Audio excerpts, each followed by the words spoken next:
dito nga no, sa Caloocan, pasado alas 5 pa lamang ng umaga ay nag-umpisa ng mag-abang ang mga elementary at high school students ng masasakyan patungo sa kanilang paaralan.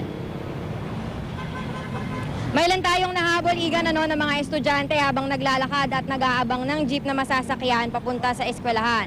Excited na raw silang pumasok kaya alas 5 pa lang ng umaga, nakaalis na raw sila sa bahay. Iniisip daw kasi nilang malamang siksikan sa pagsakay ng jeep ngayong unang araw ng pasukan. Sa mga estudyanteng nakita namin, mas marami yung mga sumasakay ng jeep dahil dito lang sa Caloocan ang paaralan nila. Yung iba, hinahatid ng mga magulang gamit ang motorsiklo. Yung ibang nakita naman namin, nakasakay naman sa tricycle na school service. Yung mga sumasakay igan sa LRT, yung mga tulad ng mga ibang estudyante, nasa ibang area pa ang eskwelahan. Tulad nung isa naming nakausap, nasa Pasay pa siya pumapasok.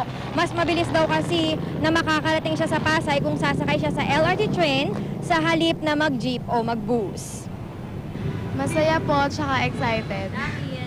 Kasi may bago na namang mga kaklase, ganyan. Tapos mag-aaral na naman kami. Excited po. Excited ka dahil?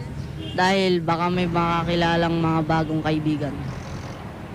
Igan, sa mga palis pa lang sa bahay, ay pinapayuhan natin. Naku, medyo bilis-bilisan po natin dahil habang tumatagal, magiging siksikan po ang pagsakay sa mga pampublikong sasakyan. At yan muna ang pinakahuling balita mula rito sa Caloocan. Igan? Maraming salamat, Atina Imperial.